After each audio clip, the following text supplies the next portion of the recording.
everyone. Welcome to today's Talk with Erika. Thank you so much for joining me and Meredith for a very special video blog post podcast, if you will, a vlog. Meredith, hi, how are you? I'm great, Erika. How are you doing? Fantastic. Thank you. We were just having a discussion about how busy our lives are, as is everyone's, right? Hey, folks, you can subscribe to today's Talk with Erika on the bottom right portion of the screen. By the way, we're on YouTube. We did a blog, Meredith and I, when Hurricane Ian passed through, and it was about storms in our lives and resilience. And this one really encompasses a whole lot, right? Because we did a blog on resilience in the past, and then we had this storm roll through. You and I think, both know people who were affected badly by it, but Yeah. it encompasses so much. It's not just, of course, the damage that Hurricane Ian had done when it passed through the West Coast and on up to the East Coast, but it talks about the storms in our lives that really I don't know, circle around what Hurricane Ian does in the physical, what happens to us in like the non-physical realm of the storms in our lives and how we get through that and where resilience comes from, right? Right. Yes. And I just find it interesting that the analogy of how we seek resilience in our lives is we use the analogy of storms. And Hurricane Ian quite literally showed that to us in Florida. And one of the positives, I guess you could say, about a hurricane is that we have a forecast. We have days to prepare, whereas you might not have that with a snowstorm or a tornado or an earthquake or something else. And one of the keys to resilience is to prepare, especially if you know that an event's going to happen. Isn't that So the truth? yeah. I mean, there's resilience because our lives have things that just happen unexpectedly, and we have to gain resilience after that event. But then there's things that we can prepare for, and Hurricane Ian definitely exemplified that. And people who were in the evacuation zones were able to evacuate.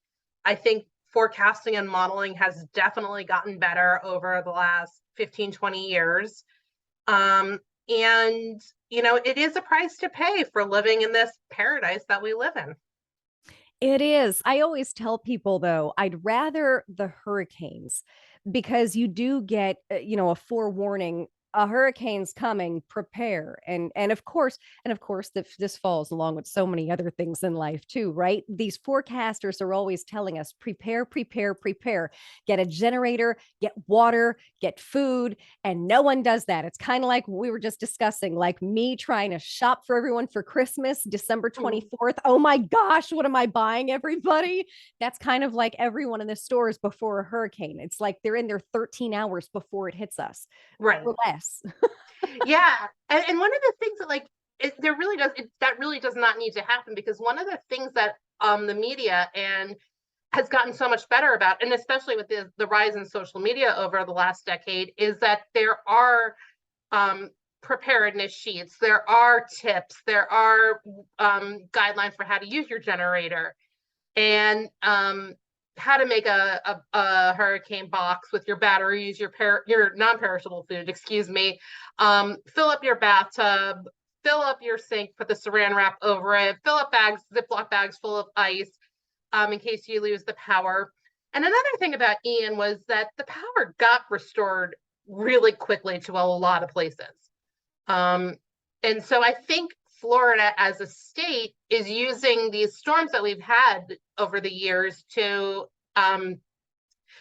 prepare better for storms in the future. And that's another thing about resiliency, is to take stock of the event that happened and learn the lessons and then implement new strategies, or some strategies for future, because things happen again. History does repeat itself. Absolutely. I got to tell you, Lake City here, Lake City, Florida, we are the staging ground for all of the vehicles that go out and help with rescue and go out and help with getting the power back on. All these power trucks are up here. We've got hundreds of them. They park out in the rodeo grounds and the, excuse me, the fairgrounds, the rodeo grounds. They're all over the place. So you see hundreds and hundreds of linemen all over here. And then they go out and they disperse when this happens. But living in Lake City has I've never seen that before, because this is their staging ground. I went, wow, that's an army. That is like the National Guard has come in That's and that's they go out. incredible. Isn't it? Yeah, it was Yeah. pretty impressive to see. I had first seen that when I moved here in 2019. So I think I don't know what it's looked like in the past. I wasn't here and I wasn't covering it. Mhm. But maybe that's why things worked out better. I know that there were a lot of people who were still without power for more than 10 days, but it's been worse in the past. I mean, there have been a couple of months when people have not had power. So Right. Yeah, exactly. now Yeah. you're in West Palm. What did the power do for you? Did it go out? No, we had power the entire time. We were very lucky. There was a lot of wind. I know that there were a couple of tornadoes that did some damage, and then we got, I think, about 10 inches of rain. But we were in a drought, so the rain just kind of like the water just kind of got sucked into the ground and dried out pretty quickly. So that's a good thing. Yeah, that's a very good thing. We didn't even get Hmm. rain up here, just a little bit of wind, and again, never lost power. So we were very fortunate. But of course, Yeah, obviously, we keep everyone who was affected horrifyingly in our prayers, because absolutely. I've got a cousin who lost everything, and that happened to so many people. Hmm. But Yeah. again, we talk about resilience with everything. And God bless my cousin. She's got a good attitude with everything. I'm like, what are you going to do? How can I help? And she's like, oh, I'm at work. Oh, Yeah, okay. Good for you. yeah, it's you, of course you don't want to lose things, but then it's the point where it's like, these are only things. I have my life. Hmm. And you don't get a do-over on that. So you want to prepare, you want to get yourself out of harm's way, and you could always replace. We all have insurance. Um, but and you can rebuild. And one of the things that a friend of mine said to me in 2019, and I put this in our blog post, is that the thing about storms is that they come into our lives and they clear a path for what's next to grow. And I know in my heart that Southwest Florida will grow again and build again and come back even better, because I've seen it happen. It happened here in 1992 after Hurricane Andrew, and the Florida rebuilds. Absolutely. Just like I want to say most people rebuild. And, Again, we can go ahead and incorporate that into what happens in people's lives. I think when you hit rock bottom, like again, Hurricane Andrew 92, I think it leveled Homestead, right? Well, mm-hmm. when something in your life levels you, you've hit complete rock bottom. You can only go up. You can only rebuild. You can only get better. I mean, you can make it worse, but we're talking 99% of the time, people find their way up. They find their way up. If you find your way up, you find your way to rebuild, and you can also recreate. So maybe the life that you had beforehand wasn't ideal. So it was good, but it wasn't ideal. Or you have bigger goals, or you have other dreams for yourself. It's a perfect time to lean into that, because what do you have left to lose? That's very true. That's very true. What do you tell your patients who come to you in complete despair? Does anyone, I'm sure people come to you, they just don't know where to go in life. What advice do you give? I I ask them to really look inside, have a very honest heart-to-heart conversation internally, and figure out what you really want. What, without thinking about money, status, uh, and maybe age, some like free of the limitations that we put on ourselves, and figure out what they really want. Like, I was talking to a friend of mine one day, not a coaching client, but a friend of mine, and she was considering selling her home, and she had all of these ideas, and I'm not going to take less than this, and I'm not going to take that, and all this checklist. And I said to her, I'm like, what if you took money out of the equation? What would you do? And as soon as I asked her that question, everything freed up in her mind. And she ended up thinking that she realized that she was putting too many barriers on herself. And it was a reframe and a reset of her mindset. And she actually ended up getting the asking price, or over the asking price that she wanted, and so she ended up getting more than what she wanted, or what she thought she wanted. Well, that's good. So Okay. yeah, yeah. So Wow. sometimes when you take out these limitations that you put on yourself, the limiting beliefs, you don't necessarily consider the money, you don't necessarily consider the finances, if things open up, and they open up for even better. So that's why I say, when you're going through something, or you hit rock bottom, or you're in total despair, ask yourself what you really, really want. Don't assign any judgment on it, and then, then you can factor back in the practicalities. Right. That's very true. That's very true. Everything you said, I couldn't agree more. I really couldn't. That's so spot on. Thank you. I'm speechless. No, that's very true. I like that advice a Yeah, lot because it works yeah, every time. it does. It does. And so often we have thoughts and we assign a judgment to it. So we don't think that we can do what we want to do. And therefore that plays into that's when the limiting beliefs come in. But if we don't assign the judgment, then it's really limitless what we can accomplish. That is very true. Everyone has to get out of their head. Um, everyone is limitless. I think Mhm, ego steps in. That probably is a big one.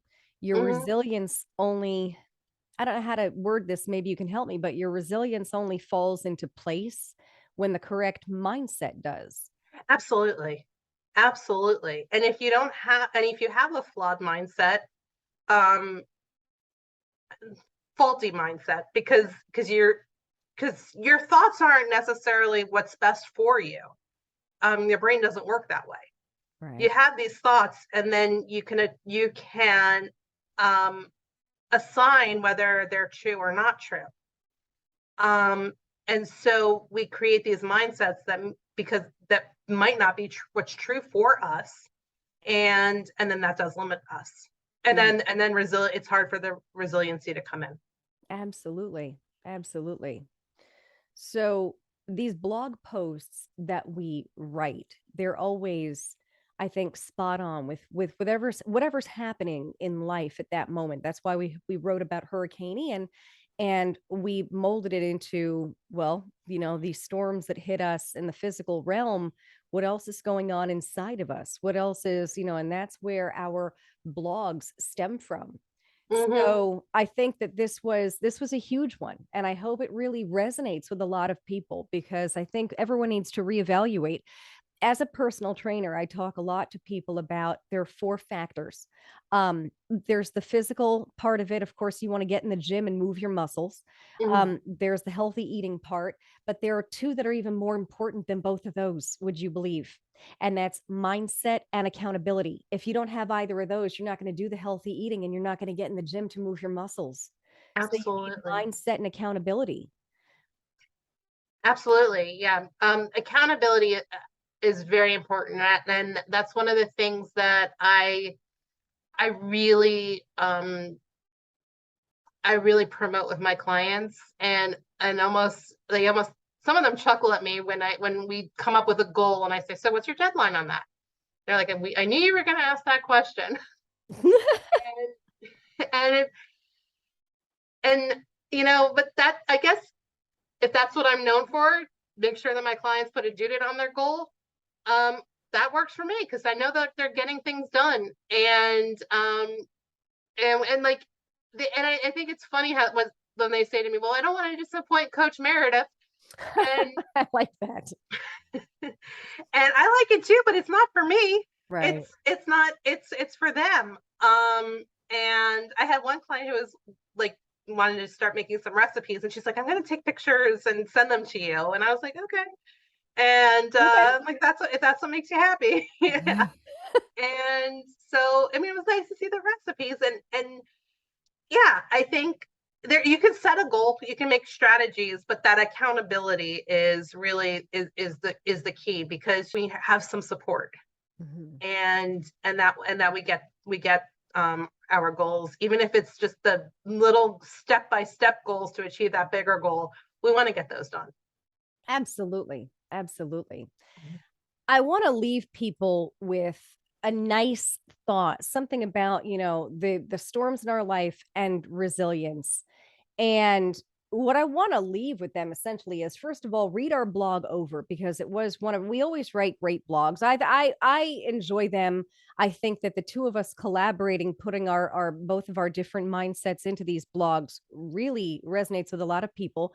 We started doing the video blogs, portion of the written blog, just because a lot of people have voiced that they would love to see this on camera. I have so many people say, I gotta watch that one after we do a post on Facebook or something. And I said, well, it's blog, so you'll read it. And they're like, oh, we can't watch it. Well, now you can watch it.